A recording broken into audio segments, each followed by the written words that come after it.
Hello and welcome to this special broadcast. I'm 𝗟𝗓𝗓𝗡 and today we are going to discuss on various issues related to sinus. Well, be it summer or winter, sinus is very common among all of us, isn't it? So what is the main cause of sinus? Is sinus a serious problem? Well, to discuss on various sinus-related queries, today I have with me Dr. Bikash Choudhury, ENT specialist from Healthcity Hospital in the studio. So, Doctor, first of all, welcome to Northeast Live. Thank you. So, Doctor, please tell our viewers, well, we all know that sinus is a very common problem. If a person sneezes back to back, then we directly say that, yeah, you are suffering from sinus problem. So, what exactly is sinusitis, Doctor? Sinuses, first we need to know what are these sinuses. So these sinuses are nothing but hollow empty spaces around our nose. So altogether we have 8 sinuses, 4 on our right side and 4 on our left side. And these are basically lined by the same lining that lines our nose. So one peculiarity about these spaces are they have a very narrow mouth. So the openings are very small and we have an empty space on top. So what is sinusitis now? This sinusitis is inflammation or infection or swelling of the lining of the sinuses. So the sinusitis is the disease and sinus is a normal structure that everyone has. Right. So there comes the distinction. So this sinusitis is a very common disease. If you see statistically, around 10 million people in India has at least one episode of sinusitis per year. So that's a very big number. So it's a very common disease. Mostly it can be treated at home. Sometimes they need medical attention. That means to visit a doctor. And if you visit a doctor also, it is not difficult to treat. But if it is ignored or untreated, then it may lead to serious complication in future. So now, Doctor, if you go into the depths, then, what are the signs or symptoms of sinus? Like, how would a person know about sinusitis? So, before we discuss about the signs and symptoms, I think we need to know what are the different types of sinusitis that we have. So, these different types of sinusitis, it's in accordance with its duration of symptoms. Like we have, there are 4 varieties. The first one is acute sinusitis, when the symptoms are less than 1 month or 4 weeks. The next variety is subacute sinusitis, where the symptoms are between 4 weeks to 12 weeks. That means within 3 months. Anything beyond 3 months or 12 weeks is the chronic variety of sinusitis. And there is one more type of sinusitis, which is called recurrent sinusitis, where a patient gets at least 4 episodes of sinusitis in 1 year. So these are the different varieties of sinusitis. Next, you asked me about is signs and symptoms. Symptoms. So again, the signs and symptoms depends on the type of sinuses that are getting involved. So the most common symptoms of sinusitis, as we all know, is the nasal blockage. So nasal blockage is the main symptom. The second common symptom is nasal discharge, like you have watery nose, or we call it running nose. So that watery nose, it can be visible, like it can come outside that secretion, and sometimes it drips back on the backside of your throat, so which we call postnasal drip. So these 2 are the most important symptoms. The first one is nasal blockage, next one is nasal discharge. Then together with that, the patient may have certain pain around the facial region or pressure sensation, which gets worsened when the person bends forward. So this is again a very important symptom. Then the patient may have fever, the patient may have headache, and they may have certain associated symptoms, like they may have ear pain or fullness in the ear or decreased hearing. Sometimes they have tooth pain.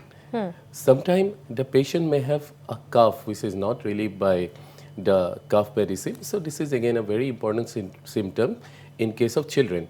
Sometimes the child is coughing and going on coughing, but it is not relief. So it may be a symptom of sinusitis. So these are the main symptoms of sinusitis.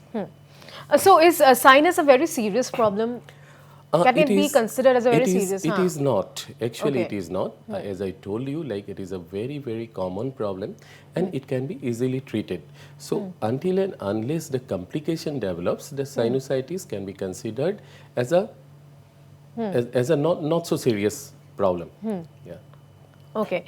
So are there any causes of sinus problems? Yeah, definitely. Like there are certain causes of sinusitis. As I told you in the beginning, like there is infection of the sinus lining that causes sinusitis. Okay. So how the infection occurs? So infection can be caused by virus.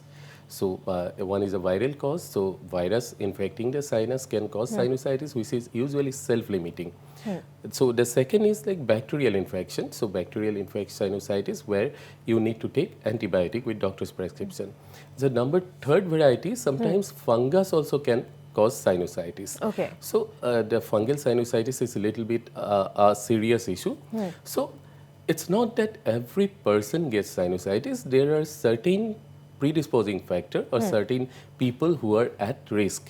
So who are the people who are at risk? Are the persons who have allergy in nose. Okay. Certain people, they sneeze, they have allergy inside the nose, so they are more prone to get sinusitis. Okay. The second is like the people having asthma. So they are more prone to get sinusitis. Sometimes some patient may have certain structural problem inside the nose, like the nasal, the bone that divides our nose into two can be bent. So we call deviated nasal septum. So that's one problem. Sometimes they have some swelling inside the nose, we call polyps. Okay. So those people are more prone for sinusitis. Another group of persons, like sometimes the body defense system, we call it the immune system, if it is weak. The people having cancer, they are on certain medication, the people having HIV infection, and certain diseases like cystic fibrosis. So this kind of disease, people having this kind of diseases, they are more prone to get sinusitis. Smokers, very important, the active smokers as well as passive smokers, both are very prone to get sinus infections. Right. So if a person has a sinus problems, then, what are the do's and don'ts, any food or anything that a person need to avoid or need to consume if a person have sinus problem? I have already mentioned there are certain groups of people who are like at risk of getting recurrent sinusitis. So the do's and don'ts, the do's like food, usually they are not related to sinus infection. Okay. So don'ts, we all know the don'ts, like how to prevent sinusitis. Like the first one, like during COVID, we all know, like we have to protect us from the organisms. So hand hygiene is one important thing. Like we need to maintain proper hand hygiene.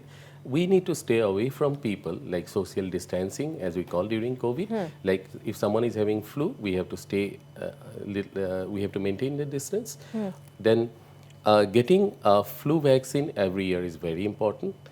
Then living in a healthy atmosphere, like if we live in a dusty, humid, and where the air quality is poor, if we live in that kind of atmosphere, we are more prone to get sinusitis. So the don'ts, we know the don'ts, and taking steam inhalation when you get a mild flu, then that is again very, very important.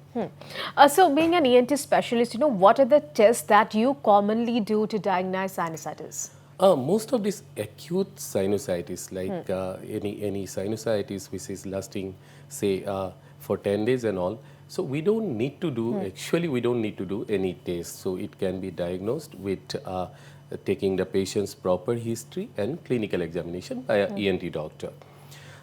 Sometimes we, when it's beyond 10 days, so we do a nasal endoscopy. It's a very, very simple procedure. We put a camera inside the nose and we see what is the deformity inside the nose. So it's a very simple procedure. It is done without anesthesia. In case of chronic sinusitis, as I told you, a sinus infection which lasts beyond 30 days. Okay. So there, what we sometimes advise some imaging studies like CT scan. So why we do the CT scan? By doing the CT scan, we get to know like what are the structural deformity inside, whether the patient has polyp. So sometimes we advise CT scan. In certain confusing cases or difficult cases, we may subject the patient to do MRI also. Okay. So which is not usually like required. So there are many procedures. There are many procedures. All right. So how do you treat the problem? Say again, treatment of sinusitis, it depends like what type of sinus infection the patient is having. Okay. So if it is an acute sinus infection, so the duration of symptom is below 7 days, so he or she may not require to visit a doctor. Certain we call it domiciliary treatment, the treatment at home or self care can help the patient. Like once someone has a nasal blockage or common cold kind of symptoms, though he or she can start doing steam inhalation. Okay. So the steam inhalation, how it helps, it moisturizes the nasal cavity, it makes the secretion which become thick, it makes it loose. Then next thing, we can take some nasal drop to clear the nose, which are available over the counter, oxymetazoline drops. If the patient has pain around the sinuses or around the nose, he or she can take paracetamol. So with these measures, most of this sinusitis gets resolved. But if it lasts beyond 7 to 10 days, then it's the time I think the person needs to go and see a doctor. So when he see a doctor, maybe depending on the findings, the doctor may prescribe antibiotic. Okay. So one important point I want to highlight here, the patient should not self-medicate. Yes. That means like without prescription, the person should not take antibiotic. Okay. So injudicious use of antibiotic is very, very harmful. So we keep getting patients like when they come to us, they tell us that, okay, sir, I have taken azithromycin for 5 days and I'm not getting relief, so that's why I came to you. This is a very, very dangerous thing. Like, please don't self-medicate, don't take antibiotics without prescription, because prescription of antibiotics will depend on so many factors. Antibiotic has good effects at some time, and sometimes it has side effects also. Okay. So we have to consider all these things, and then we take the medication. That is about antibiotic in case of bacterial sinusitis. Some chronic sinusitis where there is some structural defect, the patient may need certain surgeries. These surgeries are called endoscopic sinus surgeries, and these days we do these surgeries with the help of endoscope. We don't cut anything outside. So it's not painful? It is done under general anesthesia. Okay. It is painful, yes, it is not, because it is done under anesthesia, and after operation we give them proper analgesics. So it is done endoscopically, and when it is done endoscopically, you all know we don't cut anything inside, so everything is done through our nostrils only. Okay. So how is, cold allergy related to sinus? See, cold allergy is again, as I told you, like the allergy plays the most important role in sinusitis. People who are allergic to anything, it may be cold allergy, it may be dust allergy, it may be allergy to anything like your pollens. So these people are very prone to get sinusitis, and the mechanism is same. This will cause blockage of the sinus openings, it will increase the nasal secretion, and finally all the symptoms of sinusitis will set in. So people having cold allergy, first few days there will be nasal blockage, then the sinuses will get clogged, then he may start having fever, then pain, then it will So go it will on. start with It cold will go allergy, the on. first Yeah, step. All yeah. right. So, now talking about air pollution, as you already Yes. mentioned, so how air pollution, causes sinusitis? Air pollution is a very, very important factor, like in case of sinonasal disease, nose and sinus disease, it plays an important role.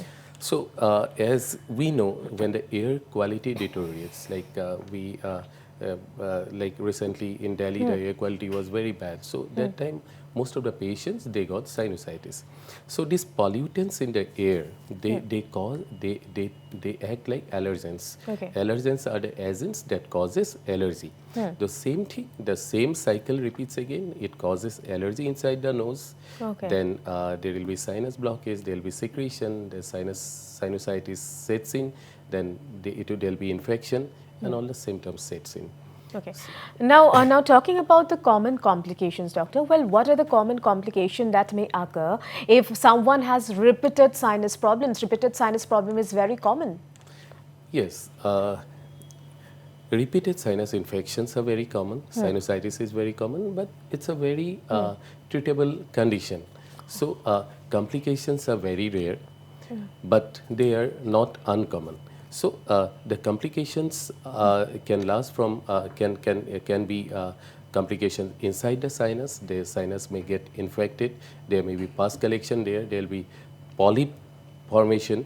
Then there may be complications outside the sinus. Say sometime, as we know, near the nose we have the eyes. So there may be eye infection, eyeball infection.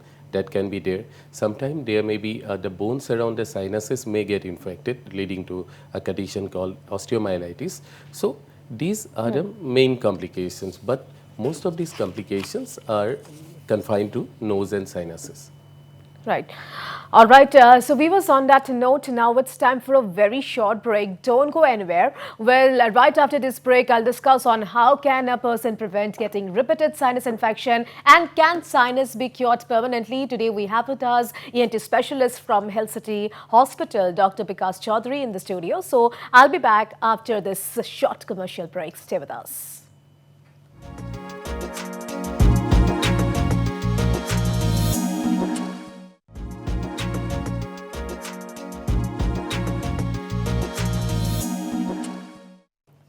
All right, welcome back to this special broadcast. Today, as I already mentioned, today I have with me Dr. Bikash Choudhury, ENT specialist. So we are discussing on various sinus-related issues. So now, doctor, please tell our viewers, like, how can a person prevent getting repeated sinus infection? Yeah, that's an important question. Like people who are having repeated sinus infection, they have to follow certain protocols.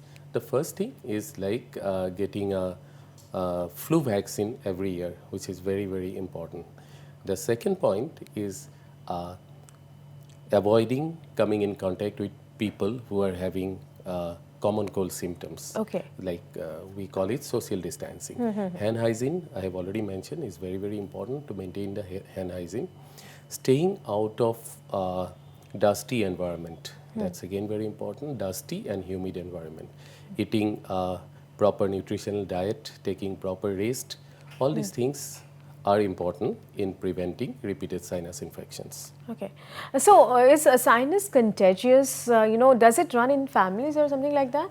No, sinusitis is not contagious, but the infection causing organism may be contagious. Okay. Like a bacteria we know, a virus we know, it spreads from person to person, but sinusitis as such is not contagious. Whether it runs in families, no, it doesn't run in families, but allergy, as we know, allergy has a tendency to run in family, certain types of allergy. Okay. So as we said, allergy is an important factor in sinusitis. If allergy is there, then yes, sometimes in one family, like if the allergy runs in the family, so people may have sinusitis problems. So can a sinus be cured permanently? It depends on the cause. Like if it is what we call allergic rhinitis leading to sinusitis, if we control the allergy, then maybe yes, we may get permanent relief. But as you know, if we just talk about air pollution, if you're allergic to something in the air, so it's very hard to prevent. Certain sinusitis can be cured permanently, like if, as I mentioned, there is some structural deformity in the nose, say in form of DNS, deviated nasal septum, or if a person has polyp, after surgical operation, that can be there can be a permanent solution. Can sinus be treated at home? If yes, then how? Yes, the initial symptoms of sinusitis in case of acute sinusitis can be managed at home. So this is called home-based treatment. So the patient needs to, once the symptoms starts in, the person needs to take steam inhalation, which I'm again telling it's very, very important to take steam inhalation. There are certain nasal drops available, oxymetazoline nasal drop, which is available over the counter to clear the nose. Saline drops can be put. The basic idea is to keep the nose clear. Okay. So together with that, if there is pain, we can take paracetamol. So eating a healthy diet, taking proper rest, proper sleep. With that, most of the sinusitis cases can be managed at home. So, if a person sneezes back to back, if a person has a sinus problem, they sneezes back to back for, many times. So, what is the fastest way to cure it? Any tips on that? There is nothing like fastest cure. If the patient is sneezing, that means that indirectly it says this is allergic to something. So in these patients, so we use a medicine called antihistaminics like cetirizine, levocetirizine. So at that moment, if he is allergic to something and he is having sneezing, so maybe antihistaminics can help. So after we see the patient, we put the patient under treatment. So we have a laid down protocol to treat these patients. So we put the patient on certain nasal sprays, the corticosteroid nasal sprays. So with that, I think the frequent nasal allergy as well as subsequent sinusitis can be prevented. Okay. So now talking about dust, if a person is very much exposed to dust, so for any reason, so can dust be a reason for sinus? Yes, we all know that dust can cause not only sinusitis, it can cause so many other problems also. So in case of sinusitis, dust plays a very, very important role. It is not the street dust what we talk about, it's about the house dust also. So dust as such is an important predisposing factor in sinusitis. Right. And so doctor, which organ is mostly affected if a person, have a sinus problem? No, normally it affects the sinuses. As I told you, we have total of 8 sinuses, 4 on the right side, 4 on the left side. If we are talking about sinusitis, then it affects the sinus.